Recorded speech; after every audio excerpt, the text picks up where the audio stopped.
And let me tell you a little bit about AB 197 and the framework that we've put forward to ensure that there is greater accountability, transparency, and equity when it comes to this discussion.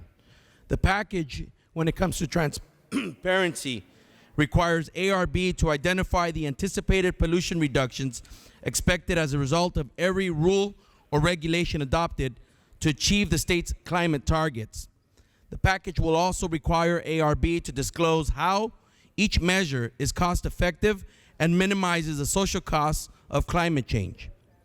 Ensuring the legislature has a direct voice in ARB's regulation development by placing a senator and an assembly member on the board is extremely important. As it relates to accountability, we're asking that there be a joint legislative committee on climate change policies to oversee ARB and the relevant agencies that deal with the matters pertaining to our climate change policies. And it's just the first step in what is, I know, going to be a long process for us starting to address CARB. It's obvious from all the remarks that we've heard thus far that CARB has a credibility problem. This is known. It's obvious. It's a bipartisan credibility problem. This is a first step. It's a good first step toward addressing that problem. Those of you who voted for SB 32 yesterday, this will provide the mechanisms that will allow us to have oversight, additional oversight over CARB. For those of you who didn't vote for SB 32, this will give us the opportunity to have that oversight that we've heard about from folks on both sides of the aisle. So I believe that this measure deserves widespread support, and through SB 32 we drew a roadmap, and this will help us get there. Members, in order for California to remain an economic and environmental leader, the state will need to also be a leader on issues related to equity.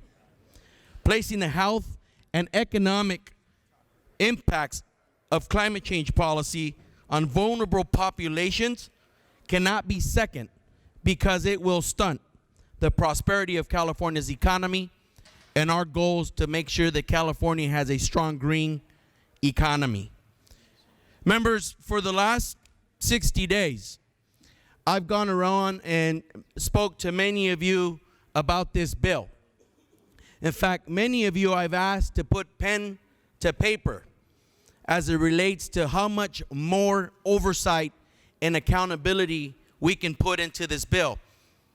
Yesterday we talked about the debate that took place last year with SB 32, and many of us stayed off the bill because of the lack of oversight and accountability. And I recognize that for some, this may not be enough. For some, we don't go as far as we should because we feel that we should have greater control over this agency. Well, members, I agree that we should have greater oversight across the board with every agency in the state of California.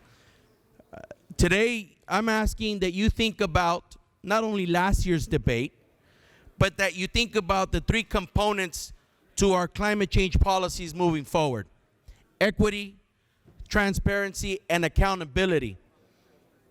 People first when it comes to implementing our climate change policies. Members, I respectfully ask those 49 of you who went up yesterday on SB 32 that you consider the policy before you and not the politics of the issue, but the policy that is before you based on those questions, comments, and concerns that there is a lack of oversight and accountability.